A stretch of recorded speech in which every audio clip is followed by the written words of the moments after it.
Hello students, दृश्य success academy online classes में एक बार पुनः आपका स्वागत है। मैं विशाल सर एक बार पुनः आपका स्वागत करता हूं। जैसा कि मैं अपने लगातार जूनियर सुपर टेट के स्टूडेंट्स के लिए वीडियोस दे रहा हूं, जिसमें कि हम लोग मोस्ट इम्पॉर्टेंट राइटर्स की सीरीज में जो पोइट्स की अभी मैं बात कर रहा हूं, तो पोइट्स की अगर बात करूं तो पोइट्स में हम लोग रोमांटिक एज तक के जो मोस्ट इम्पॉर्टेंट पोइट्स हैं उनके बारे में मैं आपको वीडियो दे दिए हैं। मैंने कल किया था जॉन कीट्स से। अब हम लोग अंग्रेजी साहित्य के एक और नई एज में प्रवेश करते हैं और साहब नाम है आपका विक्टोरियन एज। और विक्टोरियन एज की जब हम बात करते हैं तो विक्टोरियन एज के मोस्ट रिप्रेजेंटेटिव पोइट जो हैं उनका नाम है एल्फ्रेड लॉर्ड टेनिसन।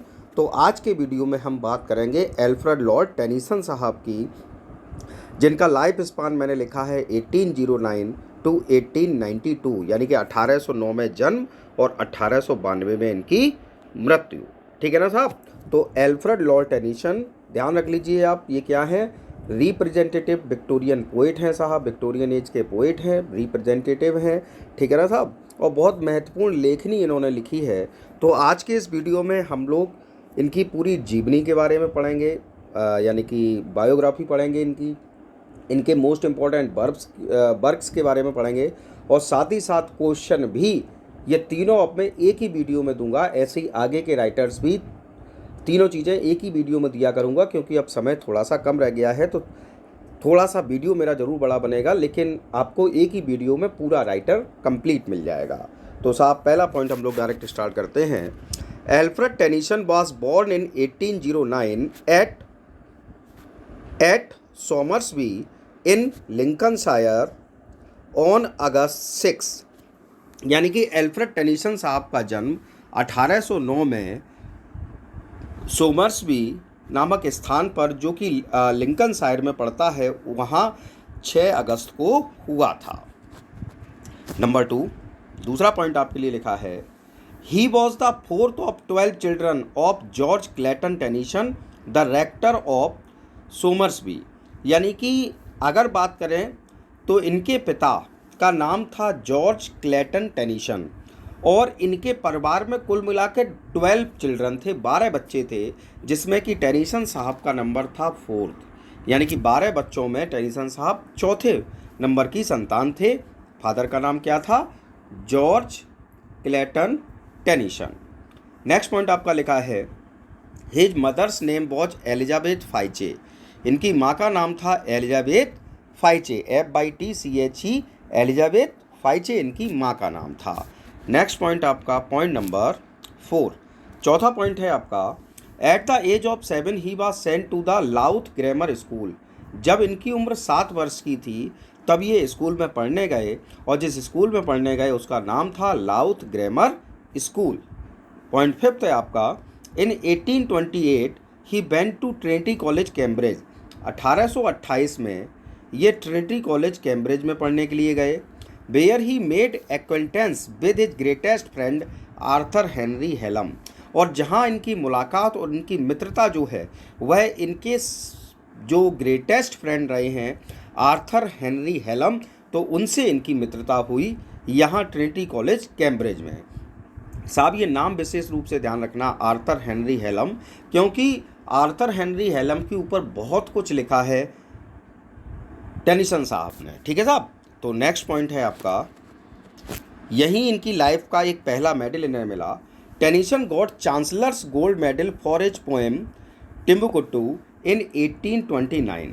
टेनिसन साहब को 1829 में, 1828 में कैम्ब्रिज में पहुंचे थे पढ़ने के लिए, 1829 में इन्हें चांसलर्स गोल्ड मेडल से नवाजा गया इनकी पोएम टिम्बुक्टू के कारण, जो कि 1829 में आई थी। तो इस पोएम के कारण इन्हें क्या मिला?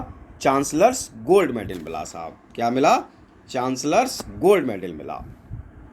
नेक्स्ट है, in 1831 Arthur Henry Hallam came to stay with his family and engage to his sister Emilia Tennyson. 1831 में आर्थर हेनरी हेलम साहब जो हैं, जो उनके मित्र थे कैम्ब्रिज के समय के, वह इनके घर में रुकने के लिए आते हैं कुछ समय के लिए, और एंगेज हो जाते हैं इनकी सिस्टर एमिलिया टेनिसन के साथ। किसके साथ? एमिलिया टेनिसन के साथ। कौन? आर्थर हेनरी हेलम इनके परिवार के साथ 1831 में मिलने के लिए आते हैं, वहाँ कुछ दिन रहते हैं और वहाँ इंगेज हो जाते हैं इनकी सिस्टर एमिलिया टेनिसन के साथ। नेक्स्ट पॉइंट आपका point number 8। In 1834 he fell in love with a beautiful girl named Rose Baring. 1834 में इनका एक छोटा सा लव अफेयर होता है एक बहुत ही सुंदर खूबसूरत सी लड़की जिसका नाम था रोज बेरिंग। तो रोज बेरिंग से इनका लव अफेयर स्टार्ट होता है। हालांकि ये लव अफेयर सक्सेस नहीं हो पाता है और बहुत थोड़े समय के लिए होता है। तो 1834 में इनकी लाइफ का महत्वपूर्ण काम है रोज बेरिंग के साथ आप कह सकते हैं लव अफेयर। नेक्स्ट पॉइंट है आपका point number 9। In 1838 he was engage to Emily Sellwood. 1838 में इनकी इंगेजमेंट होती है एमिली सेलवुड नामक महिला से। But in 1840 the engagement broken of. लेकिन दुर्भाग्यवश क्या होता है 1838 में इंगेजमेंट हो जाती है एमिली सेलवुड के साथ, लेकिन 1840 में एमिली सेलवुड के साथ उनकी जो इंगेजमेंट थी वह भैया टूट जाती है। ठीक है ना साहब। नेक्स्ट पॉइंट आपका in 1850 Tennyson was appointed poet laureate. 1850 में टेनिसन साहब जो हैं उन्हें पोइट लॉरेट बनाया गया इंग्लैंड का। सक्सीडिंग वर्ड्सवर्थ, ध्यान रखिएगा आप क्वेश्चन भी मैं दूंगा इसमें। वर्ड्सवर्थ साहब की मृत्यु होती है 1850 में। वर्ड्सवर्थ साहब 1843 में बने क्या पोइट लॉरेट और टिल डेथ अपनी मृत्यु तक वो पोइट लॉरेट बने रहे। विलियम वर्ड्सवर्थ की मृत्यु के बाद पोइट लॉरेट की उपाधि जो है वो किसको दी गई, एल्फ्रेड टेनिसन साहब को।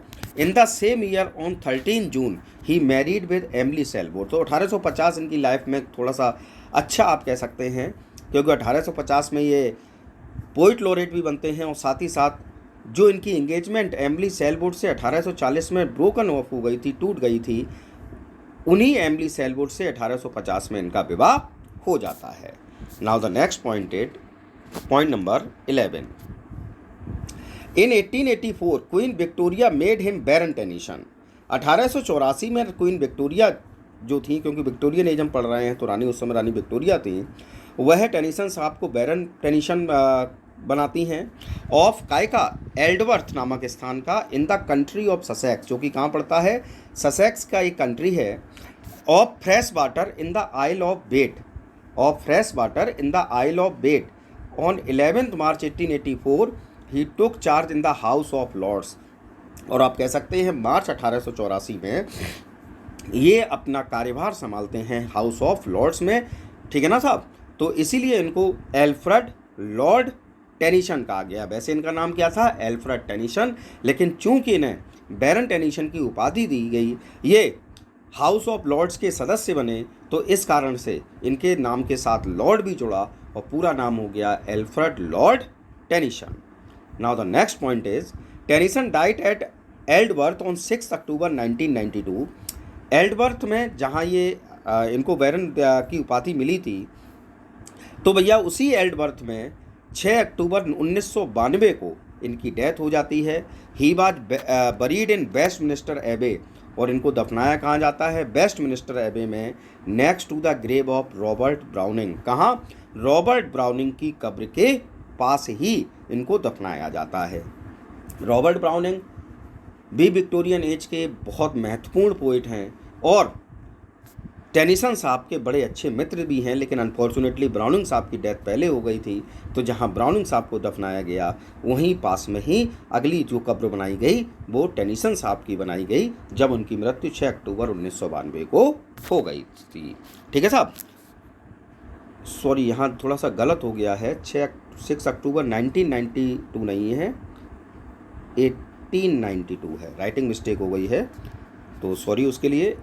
1992 नहीं है, 1892 है साहब।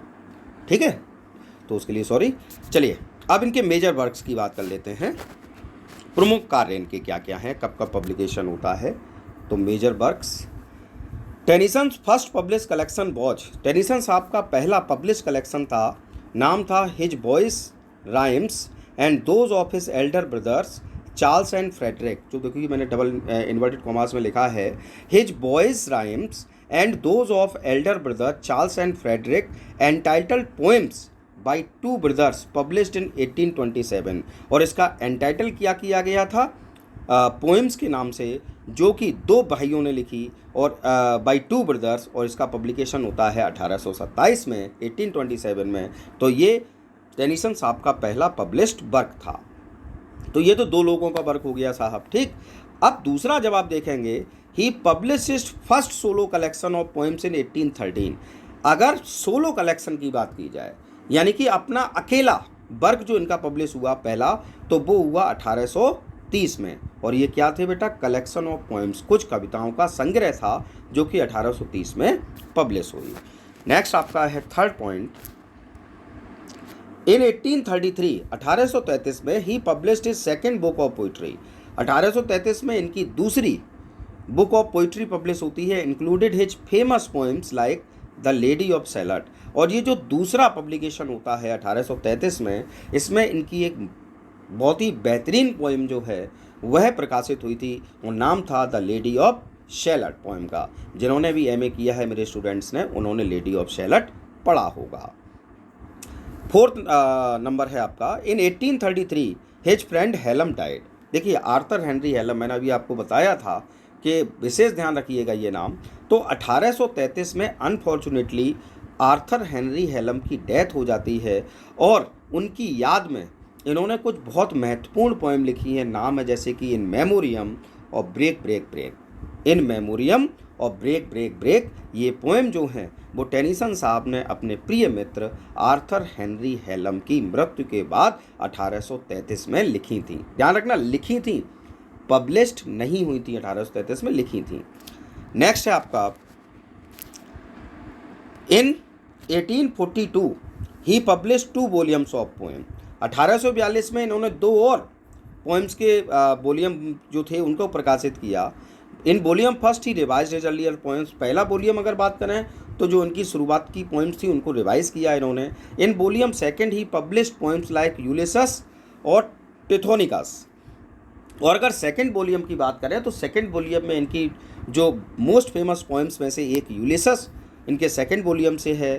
टिथोनस भी सेकंड वॉल्यूम जो कि 1842 में छपा था, इसमें ये पोएम्स आई थी। 6 नंबर है आपका, in 1850 he published his masterpiece In Memoriam dedicated to Hallam. 1850 में, जैसा कि मैंने कहा 1833 में आर्थर हेनरी हेलम की डेथ के बाद वो इन मेमोरियम लिखते हैं अपना मास्टरपीस, लेकिन पब्लिश हुआ है 1850 में, जो कि उन्होंने हेलम साहब को डेडिकेट करते हुए लिखा था। उसके बाद नंबर 7 पर आता है आपका द प्रिंसेस। इनका एक और महत्वपूर्ण work, the princess A medley, पूरा नाम है द प्रिंसेस ए मेडली, जो कि 1847 में आया। उसके बाद आपका 8 नंबर पर आता है फ्रॉम मॉड ए मोनोड्रामा। ये साहब क्या है? एक मोनोड्रामा है जिसका प्रकाशन कब हुआ? 1855 में। उसके बाद है आपका the ideals of the king, the ideals of the king, sorry the ideals of the king. और इसका प्रकाशन कब हुआ? 1869, 1869 में इसका प्रकाशन होता है। तो ये तो साहब हो गए कुछ इनके कलेक्शंस के बातें हो गई जिसमें अलग अलग पोइम्स के कलेक्शन छपे हैं। लेकिन अब मैं आपको यहाँ टेनिसन साहब की कुछ महत्वपूर्ण पोइम्स के सिर्फ नाम बताना चाहता हूँ, क्योंकि क्वेश्चन कई बार पूछ लिया जाता है ये पोइम किसने लिखी। तो आपने याद किया है कलेक्शन का नाम, अब उस कलेक्शन के अंदर कौन सी पोइम थी ये शायद आपको ध्यान ना हो, तो इसलिए मैं अब आपको इनके जो मोस्ट पॉपुलर पोइम्स हैं उनके नाम आपको बता देता हूं। पहले नंबर पर लिखा है ब्रेक ब्रेक ब्रेक, जो कि उन्होंने आर्थर हेनरी हेलम की याद में इन मेमोरियम के साथ लिखी थी। दूसरी है the charge of the light brigade, the charge of the light brigade. तीसरी है आपकी क्लैरिबेल, तीसरी क्या है? क्लैरिबेल। चौथी है आपकी क्रॉसिंग द बार। पांचवी पोइम का नाम है द ईगल। यह ध्यान रखिए ये सभी पोइम्स नहीं है टेनिसन साहब की, लेकिन हाँ मोस्ट पॉपुलर पोइम्स जो हैं इनकी, जिनसे प्रश्न पूछे गए हैं, उनको आधार रखते हुए मैं ये लेकर आया हूँ। 6 नंबर पे लिखी है आपकी इन मेमोरियम, वही आपकी In Memoriam of Arthur Henry Hallam. उसके बाद the valley of Cauteretz, the valley of Cauteretz. फिर है आपकी द लेडी ऑफ शैलट। फिर है आपका लेट लेट सो लेट। क्या है पोइम का नाम? लेट लेट सो लेट नाम है पोएम का साहब, ठीक है ना? Late late so late. 10 number पर आपकी आती है लॉक्सली हॉल। क्या नाम है? Locksley Hall. उसके बाद 11 नंबर पर आती है आपकी द लोटस ईटर्स। क्या नाम है? The lotus eaters. 12 नंबर पर आती है Mariana. 13 marriage morning. 14 the miller's daughter. 15 Milton. 16 Morte d'Arthur. Morte d'Arthur. जिन स्टूडेंट्स ने यूपी बोर्ड से इंटर किया है उन्होंने एक पोएम पढ़ी है from the passing of Arthur, ठीक है ना। तो from the passing of Arthur जो पोएम आपने पढ़ी है 12th में, वह इसी मोर्टे डी आर्थर से ली गई है। उसके बाद अगली पोएम का नाम है ओनन। क्या नाम है? ओनन। उसके बाद 18 नंबर पर मैंने लिखा है द प्रिंसेस। 19 नंबर पर लिखा है सेंट एग्नेस ईव। 20 नंबर पर लिखा है टू जेएस। ये कुछ पोएम्स के नाम हैं साहब। और फिर लास्ट में मैंने नंबर 21 पे लिखा है यूलिसस।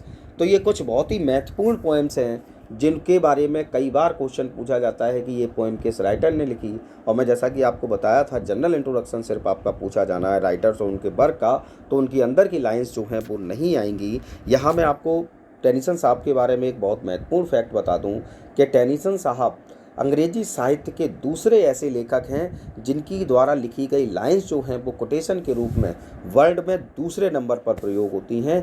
पहले नंबर पर आते हैं साहब विलियम शेक्सपियर साहब, दूसरे नंबर पर एल्फ्रेड लॉर्ड टेनिसन और तीसरे नंबर पर आते हैं अलेक्जेंडर पोप। ठीक है साहब, तो ये तो हो गई आपके इनकी बायोग्राफी मैंने बता दी, मोस्ट इम्पॉर्टेंट वर्क्स बता दिए, कब वॉल्यूम पब्लिश हुए, क्या हुआ, और उसके बाद जो प्रमुख फेमस पोएम्स हैं उनके बारे में बताया। अब मैं जैसा कि क्वेश्चन देता हूं तो आप क्वेश्चन हम लोग स्टार्ट करते हैं। नीचे से लिखा हुआ है आपका एल्फ्रेड लॉर्ड टेनिसन। अब मैं क्वेश्चन आपके सामने सीधा रखता हूं। पहला क्वेश्चन है आपका, which of the following references does not appear in Tennyson's Ulysses. Which of the following references does not appear in Tennyson's Ulysses. जब आप अगर यूलिसस पोएम को पढ़ेंगे तो इनमें 3-4 चीज़ों में से एक चीज़ ऐसी है जिसका वर्णन इस पोएम में नहीं हुआ। हाइट्स का हुआ है, डिम्सी हुआ है, ओल्ड यू नहीं हुआ है, हैप्पी आइजल का हुआ है। तो आंसर आपका सी जो है वो राइट आंसर होगा। अगली आपका क्वेश्चन है, in which stanza from form Ulysses is written. यानी कि टेनिसन साहब ने अपनी पोएम यूलिसस जो है वो किस स्टेंजा फॉर्म में लिखी है। ए ऑप्शन आपका rhyme royal, B option terza rima, C option blank verse, D none. तो साहब इसका राइट आंसर है आपका ब्लैंक वर्स। टेनिसन साहब ने यूलिसस पोएम की रचना ब्लैंक वर्स में की है। क्वेश्चन नंबर 3 आपका है, which type of poem is Ulysses. Ulysses किस प्रकार की कविता है। ए सोनेट है, बी इलेजी है, सी ओड है, या डी ड्रामेटिक मोनोलॉग है साहब। तो डी ड्रामेटिक मोनोलॉग है आपकी poem Ulysses. Now the next one is, which poem of Tennyson does start with the heroic lines.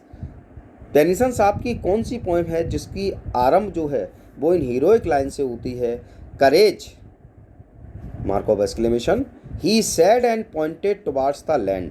Courage, he said and pointed towards the land.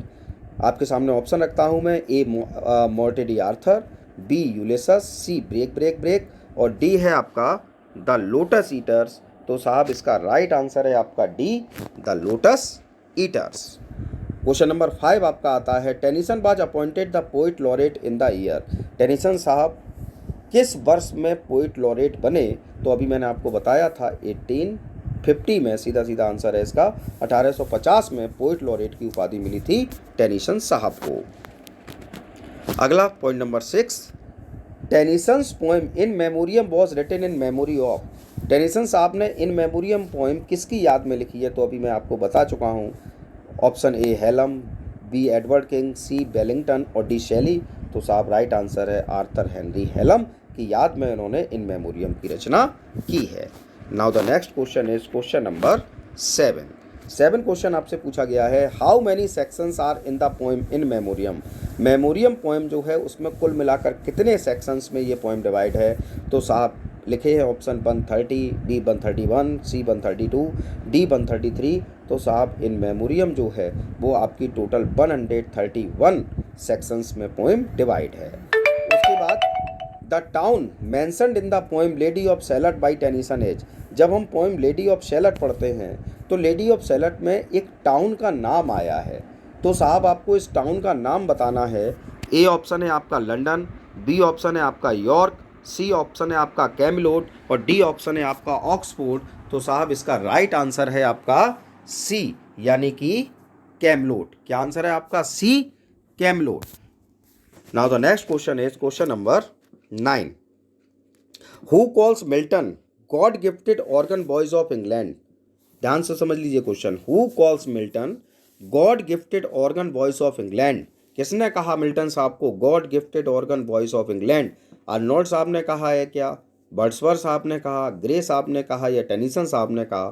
तो साहब इसका right answer है आपका डी, टेनिसन। टेनिसन साहब ने कहा है मिल्टन साहब को God gifted organ voice of England. Now the next question is question number 10।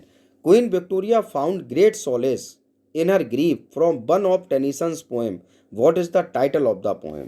अगर हम बात करें क्वीन विक्टोरिया की, तो क्वीन विक्टोरिया को अपने कष्ट में एक टेनिसन साहब की पोएम है जिसको पढ़ने से बड़ी सांत्वना मिलती थी। आपको उस पोएम का टाइटल का नाम बताना है। तो In Memoriam, B crossing the bar, C the brook और D passing of Arthur.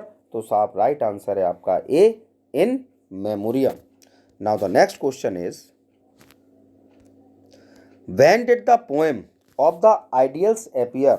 Ideals जो poem है इनकी वह कब appear हुई, कब आई?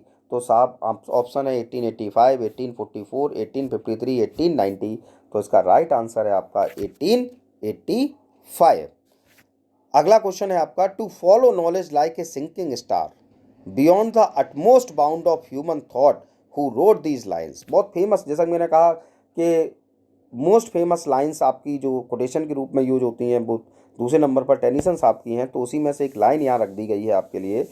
To follow knowledge like a sinking star beyond the utmost bound of human thought, ये लाइन किसने लिखी? तो साहब ये लाइन लिखी है एल्फ्रेड टेनिसन साहब ने। Now the next question is question number 13। Tennyson's poetry represent, Tennyson की कविताएं जो हैं वो क्या रिप्रेजेंट करती हैं?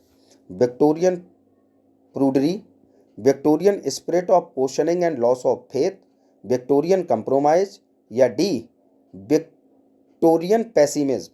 तो साहब अगर हम टेनिसन साहब की पोएम की बात करते हैं तो टेनिसन साहब की पोएम जो है वह विक्टोरियन कॉम्प्रोमाइज शो करती हैं। ऑप्शन सी जो है वह आपका पूर्ण रूप से राइट आंसर है।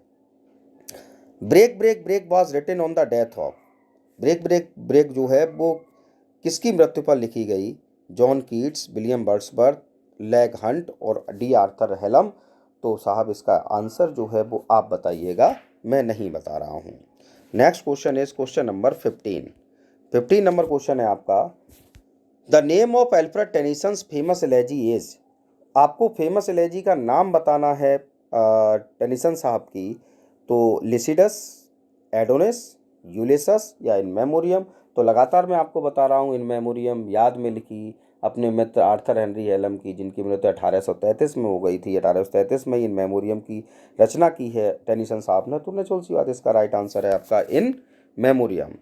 अगली क्वेश्चन है आपका, to strive to seek to find and not to yield occurs in the poem. ध्यान सुनिए लाइन, to strive to seek to find and not to yield occurs in the poem, ये line किस poem से ली गई हैं साहब? तो ये लाइन ली गई है आपकी पोएम यूलिसस से। कैसे ली गई हैं? यूलिसस से। तो आप देख रहे हैं लगातार क्वेश्चन, यूलिसस, इन मेमोरियम, ब्रेक ब्रेक ब्रेक, या चौथा क्वेश्चन आ गया तो लोटस ईटर से। तो कुछ महत्वपूर्ण पोएम्स ही होती हैं जिनमें से क्वेश्चन बनते हैं। ठीक है साहब, अगर आपको कहीं मिल जाए या आप नेट पर भी सर्च कर सकते हैं, इन पोएम्स की लाइन अगर पढ़ लेंगे आप तो बहुत अच्छा रहेगा। लेकिन मजबूरी ये है कि समय बहुत कम है। अभी अगर यही टाइम थोड़ा सा एक्स्ट्रा होता, महीने 1.5 महीने का, 2 महीने का मिल जाता, तो मैं भी इन पोएम्स को आपको विस्तारित रूप से पढ़ा सकता था, लेकिन मजबूरी है, टाइम कम है। Now the next question is, the lotus eaters was composed by, lotus eaters की रचना किसने की? तो साहब अभी मैंने आपको बोल रहा था, तो लोटस ईटर्स किसने रचना है साहब? टेनिसन साहब की रचना है। Now the next question is question number 18। Who wrote the poem the defence of Lucknow? बड़ी देखिए खूबसूरत सी है लाइन है, पोएम है, किसने लिखी poem the defence of Lucknow? तो साहब ए प्रेमचंद साहब ने, बी एम के गांधी साहब ने, सी मुल्कराज आनंद जी ने और डी एल्फ्रेड टेनिसन साहब ने। तो इसका राइट आंसर है आपका डी, एल्फ्रेड टेनिसन साहब ने पोएम लिखी है the defence of Lucknow. Now the next question is question number 19। Who possesses the natural simplicity of Wordsworth. ठीक, बहुत ध्यान से क्वेश्चन समझना। Who possesses the natural simplicity of Wordsworth, the fantasy of Coleridge, the melody of Keats and Shelley, the narrative vigour of Scott. फिर से मैं question repeat करता हूँ। Who possesses the natural simplicity of Wordsworth, the fantasy of Coleridge, the melody of Keats and Shelley, the narrative vigour of Scott. कौन सा ऐसा लेखक है जो कि वर्ड्सवर्थ साहब की सिंपलिसिटी जिसमें है, कॉलरेज साहब की फैंटेसी है, कीट्स और शैली की मेलोडी उसमें देखने को मिलती है, और स्कॉट साहब की नैरेटिव वाइगर देखने को मिलती है। तो राइट आंसर है आपका बी, एल्फ्रेड टेनिसन साहब में। Now the next question is question number 20। Who wrote the poem the Lady of salad. किसने लेडी ऑफ सैलड पोएम की रचना की। तो साहब नाम है आपका टेनिसन साहब ने द लेडी ऑफ सैलड की रचना की है। Now the next question is question number 21। Who is called the representative Victorian poet. किसको रिप्रेजेंटेटिव विक्टोरियन पोइट कहा जाता है। तो अभी मैंने आपको जब वीडियो स्टार्ट किया था तभी बताया था कि लॉर्ड एल्फ्रेड लॉर्ड टेनिसन जो हैं आपके, उनको रिप्रेजेंटेटिव विक्टोरियन पोइट कहा जाता है।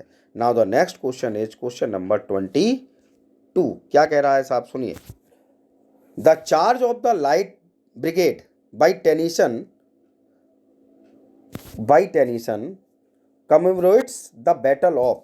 यानी कि जो पोएम है charge of the light bridge जो है टेनिसन साहब ने जो लिखी है, उसमें कौन से युद्ध का वर्णन करने का प्रयास किया गया है। Balaclava Crimea, B Waterloo, C Napoleon's war, D all of these. तो इसका राइट आंसर है आपका ए, बेलेक्लेबा क्रीमिया। ठीक है साहब। Now the next question is question number 23। Of the following Tennyson wrote. नीचे दी गई में से कौन सी पोएम ऐसी है जो कि टेनिसन साहब ने लिखी। द कप, स्ट्रेफोर्ड, द सिस्टर्स या बोटवेल।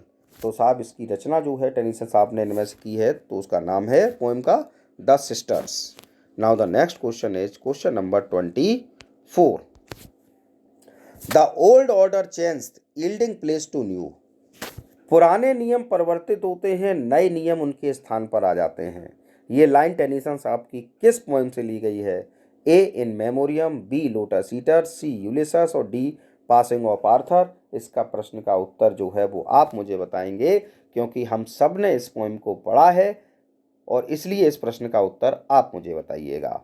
क्वेश्चन नंबर 25 और आज के वीडियो का last. Which poem of Tennyson was his favourite. Tennyson साहब की सबसे फेवरेट पोएम कौन सी है। तो देखिए option A Maud, B the princess, C in memoriam और डी यूलिसस। तो आपको लगेगा कि साहब इन मेमोरियम हो सकता है, यूलिसस हो सकती है, बार बार क्वेश्चन से पूछे जा रहे हैं, लेकिन ऐसा नहीं है। इनका मोस्ट फेवरेट वर्क जो है, मोस्ट फेवरेट पोएम जो है वह इनकी थी मॉड। तो इस प्रकार से मैंने टेनिसन साहब से कनेक्टेड आज के वीडियो में उनकी बायोग्राफी, उनके सभी महत्वपूर्ण वर्क्स आपको बताए, और साथ ही साथ जो महत्वपूर्ण क्वेश्चन उनके पिछले एग्जाम्स में आ चुके हैं उनको लेकर मैंने 25 क्वेश्चंस आपको दिए। आई होप मेरा वीडियो आपको पसंद आया होगा। थोड़ा सा बड़ा ज़रूर हो गया है, लेकिन एक राइटर को पूरा मैंने एक वीडियो में समायोजित करने का प्रयास किया है। तो आई होप आपको मेरा वीडियो पसंद आया होगा। यदि आपको मेरा वीडियो पसंद आया है तो प्लीज़ लाइक, कमेंट और शेयर अवश्य करिए, और अधिक से अधिक लोगों तक मेरा चैनल पहुंचाने का कार्य कीजिए। Thanks for watching. Good night, sweet dreams.